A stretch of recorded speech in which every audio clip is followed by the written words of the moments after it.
The principle in neuroscience says that nerve cells that fire together wire together. You keep thinking the same way, making the same choices, demonstrating the same habits, creating the same experiences that stamp the same networks of neurons into the same patterns, all for the familiar feeling called you. And you do that for 10 years on end. You're going to begin to hardwire certain patterns in your brain that becomes your identity. And by the time we're 35 years old, it kind of becomes fixed, right? And psychology used to say that you can't change that, but we now know that you can. Henry David Thoreau had probably the greatest definition of success that I have ever heard. He said, if you advance confidently in the direction of your own dreams and endeavor to live the life which you have imagined, you will meet with a success unexpected in common hours. It will chase after you if you can place into your imagination what it is that you would like to attract and begin to feel it. That which you feel yourself to be, you are. And you are given that which you are. So assume the feeling that would be yours were you already in possession of your wish. And your wish must be realized. So live in the feeling of being the one you want to be, and that you shall be. Inspire yourself into the right direction. Look, find things to latch onto, hook on to things that inspire you, fill your eyes and your soul with them, and know that this is your power. This is the advantage you have over everyone else. You fill yourself up with things that inspire you and fuel you day after day after day. See, if you're playing it safe, you're not going to win. If you're playing it safe, like that old saying, you were taught when you were a little girl, better to be safe than sorry. Well, that's a bunch of crap. It's not better to be safe than sorry. It's by trying things that you figure out how far you can go. You got to get outside the box. Like it's reported, Edison tried 3,000 ways before he built the incandescent light. He said he didn't fail 3,000 times. He said there was 3,000 different steps to building a light bulb. Well, there's different steps to get to where you're going. And I really do treat winning and losing exactly the same. I do not let it upset me. So as you begin to look at this decade and affirming that this is your decade, as you set goals that will make you stretch, that will bring out the best in you, as you begin to remove the negative, toxic people from your life, as you decide to take some chances in life, and that's one of the things that's very important. Viscard said, if you're not willing to risk, you cannot grow. And if you cannot grow, you cannot become your best. And if you cannot become your best, you cannot be happy. You can't be happy. And what else is there?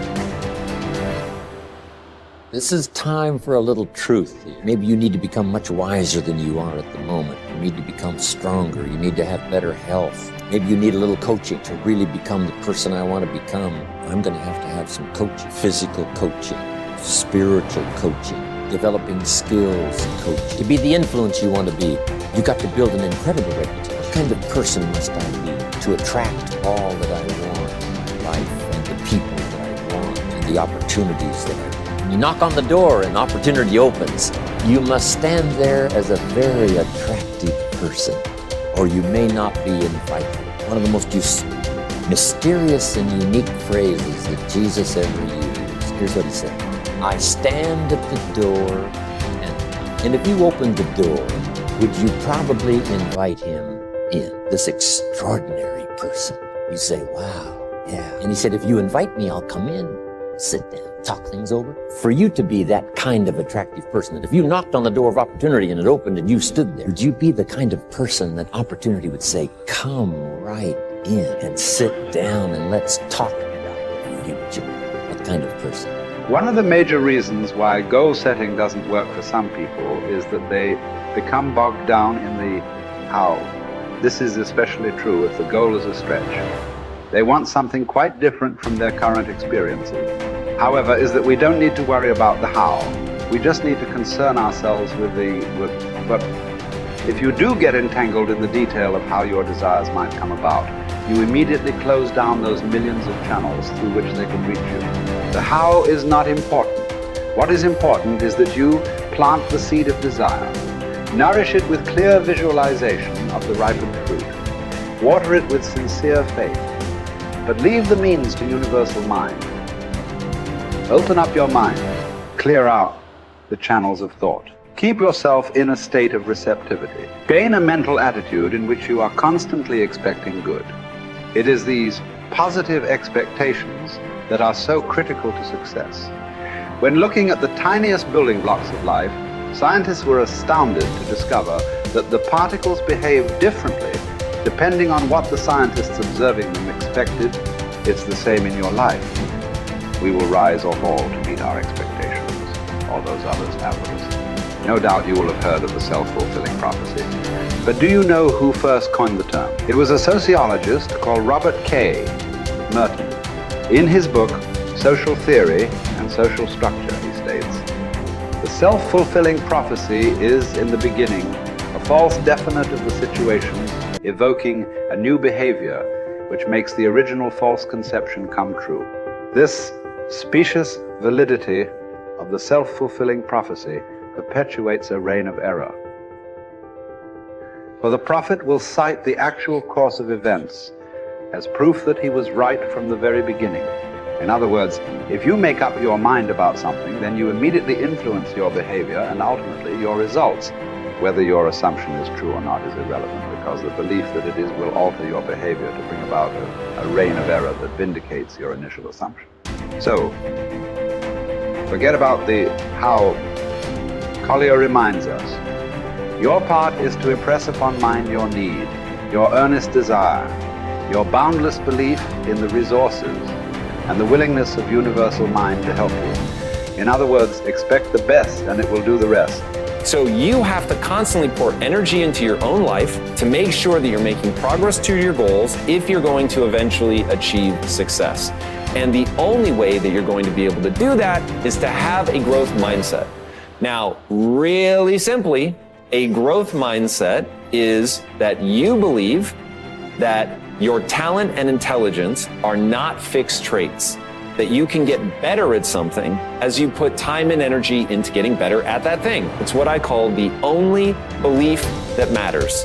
The only belief that matters is that by applying time and energy into something, you will actually get better at it. Now, once you believe that, everything in your life downstream of that gets better, because now you know, oh, I messed up at this thing, I suck at that thing, the world is trying to stop me from doing that thing, the world is effective at stopping me from doing that thing. Oh, word? All I need to do is go and get better and I can outperform people. As Kobe Bryant said, and this has become my favorite quote in the world, boos don't block dunks. Now, what did he mean by that? He meant that no matter what, you can get so good that people can't stop you. People were paid millions of dollars to stop Kobe Bryant from scoring points, and yet he scored 81 points in a single game just by getting better than other people. Getting better than other people requires you to have a growth mindset. That's the growth part. You're going to get better so that when you fail, and you will fail over and over and over and over and over and over and over again, and it's going to be embarrassing and it's going to hurt and all that, but when you fail, if you believe, oh, failing means that I'm a failure because my talent and intelligence are fixed traits, there's nothing I can do to get better, you will stop. Why wouldn't you? It's the only thing that makes sense. But if, on the other hand, you believe that, oh, I can get better at this.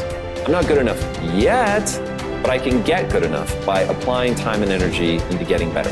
So now you'll apply that time and energy because you believe that it will yield the outcome that you want. And that is why it is so critical to get your mind right so that you can run that loop of the physics of progress.